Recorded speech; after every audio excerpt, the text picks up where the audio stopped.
ये तो ले लिया सर।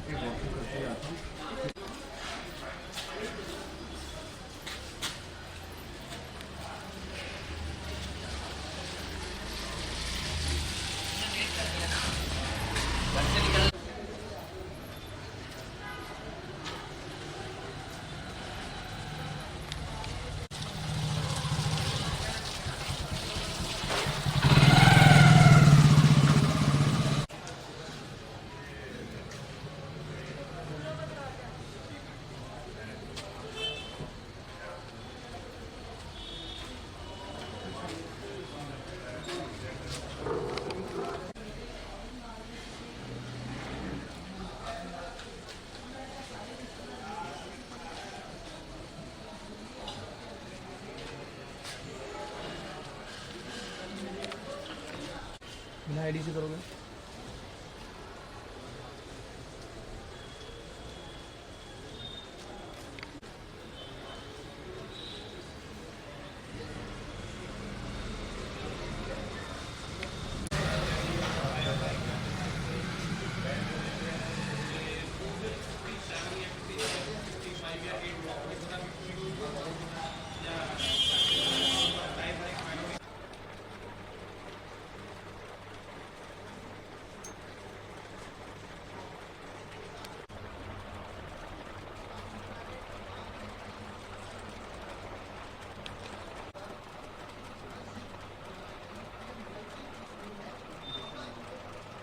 दीवारें हैं इन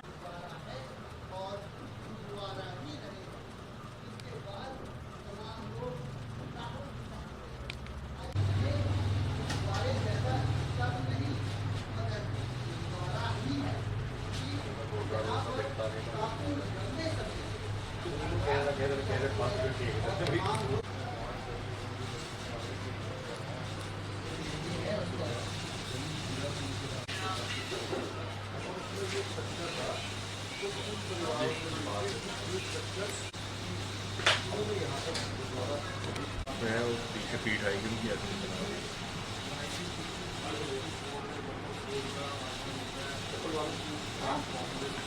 पहले लकी में दे दो तो आ जाओ, पहले लकी में खड़े दे दो।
लगता है, ठीक है, मगर यहाँ पर आप देखिए कि तब से अब तक यहाँ पे ये गुरुद्वारा संचालित किया जा रहा है और पुराना कैसे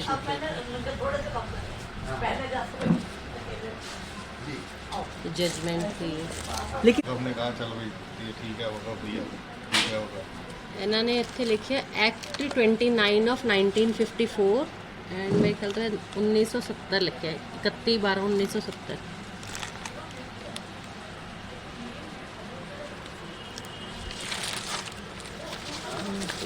और होगा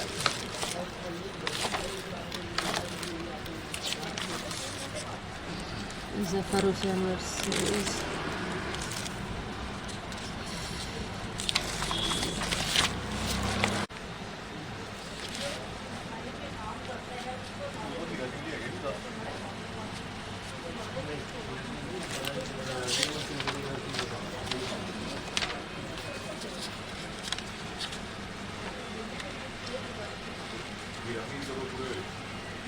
ये जगह का हमारा दिखा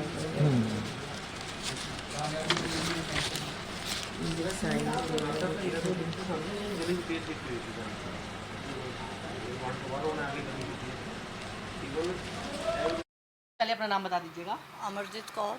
अमरजीत जी, कितनी दिक्कतें हुई जिस तरीके से फैसला आया? दिखते थे तो खूब पुरानी जगह को संभाल में, उसको हम अपनी मर्ज़ी से कुछ बना नहीं सकते, कोई चीज़ रख नहीं सकते, तो परेशानी तो होती है। पर बाकी गुरु घर की सेवा के लिए परेशानी तो सहन कोई ऐसी बात नहीं है। गुरुओं ने अपने लिए कुर्बानी दी दूसरों की खातिर, तो हम तो पाठ पूजा के लिए इतना तो हम कर ही सकते थे ना। जो थोड़े बहुत कष्ट है, कोई ऐसी बात नहीं है। किस बाकी कब से चल रहा था ये? 53 वगैरह से।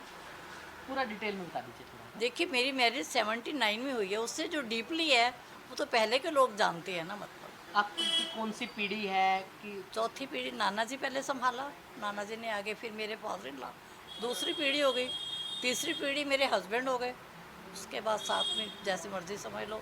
अब बच्चों का सहयोग साथ है तो मैं अकेली क्या कर सकती हूँ, संगत का सहयोग है। अब मुझे कहीं जाना पड़ता कुछ है तो ये लड़का आते उसको जब इस फोन परिवार करती में आए तो लगता था कि गुरुद्वारा संभालना है, एक मन में था, मतलब क्योंकि नहीं, वो तो जब एंगेजमेंट होती है तो पता ही है कि भाइयों के घर में जाना है। तो पहले भी गुरु घर से तो जुड़े हुए थे, मेरे नाना जी भी ग्रंथी थे, तो थोड़ी बहुत नॉलेज थी हमें। मेरे मामा मेरे नाना भी ग्रंथी थे।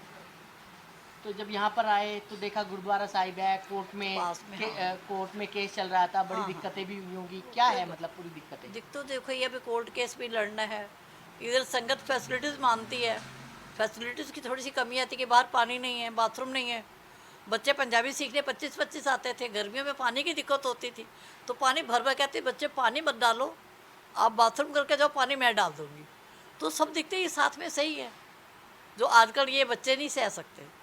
पर वो जब हमारे मन में शौक़ होगा सेवा का, तो ये दिक्कत हमारे लिए कोई बड़ी चीज़ नहीं है। बरसात में भी दिक्कतों का सामना करना पड़ता है, पानी यहाँ से बाल्टियों से भर के बाहर फेंकना पड़ता रहा। अब यहाँ कैसा पीछे की लगा? जगह नीचे थी, इधर से भी जाता था। अब कैसे अब तो बाबा जी ने संभाल ही लिया। जब सिखों के हाथ में सेवा आ गई तो सब हो जाएगा।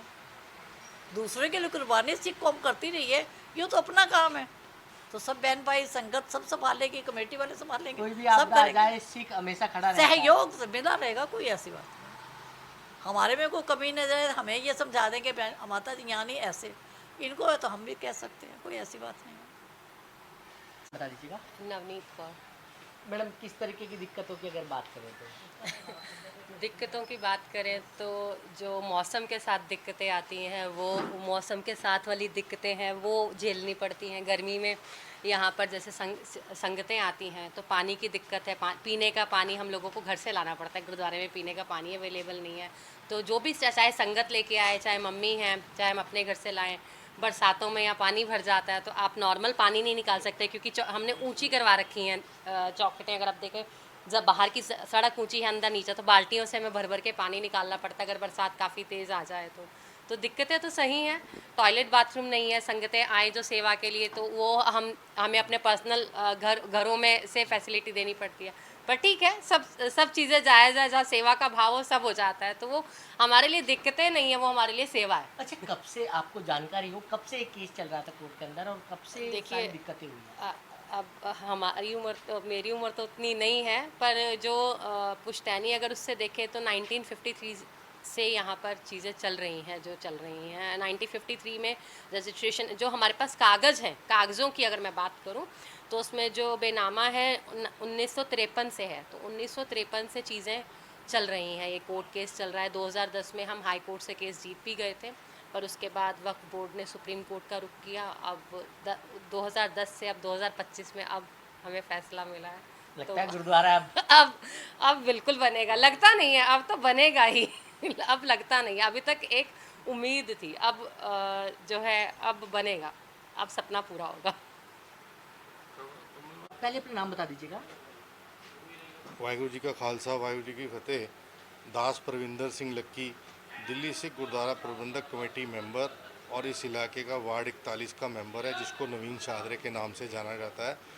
और इसमें ये गली, जो फैसला आया है इसको आप किस तरीके से देखते हैं? देखिए, ये फैसला क्योंकि आज़ादी के बाद से जितने परिवार यहाँ पर आए वो परिवारों के साथ एक न्याय हुआ, क्योंकि पहले तो वहाँ पे जहाँ पर वो रहते थे उन सबको छोड़ के आए, वहाँ से अपना पूरा घर बार छोड़ा, यहाँ पर आके अगर जगह ली तो यहाँ पर वक़्फ़ बोर्ड ने धक्का करा। तो वो एक बहुत बड़ी कौम की जीत है। गुरु साहब के ऊपर जो हमारा विश्वास है, हमारा भरोसा है, वो कहीं ना कहीं हमारे को हमारी झोली में सेवा डली। देखिए, मैं स्पष्ट बात कहूँगा, गुरु गोविंद सिंह जी ने हमारे को बोला है कि मानस की जात सब है एक है पहचान वो। हमें किसी धर्म से कोई दिक्कत नहीं है, हम सबकी बराबर उससे करते हैं, क्योंकि हमारे गुरु साहब का हुक्म है। पर गुरु गोविंद सिंह ने ये भी बोला है कि जब आव की औद निदान बने, अत हिरण में तब जूझ मरो। हमारी अपनी कौम के लिए अगर गुरुद्वारा यहाँ सुशोभित है और कोई आके हमारे साथ धक्का करे और ये बोले कि हमारी ज़मीन है, उसके लिए हम लड़े। गुरु साहब की अपरंपार कृपा हमारी झोली में सेवा डाली, सुप्रीम कोर्ट ने हमारे साथ न्याय किया। बहुत बहुत अपरंपार खुशी और अपरंपार धन्यवाद। छुट्टियों में बच्चे पंजाबी में पढ़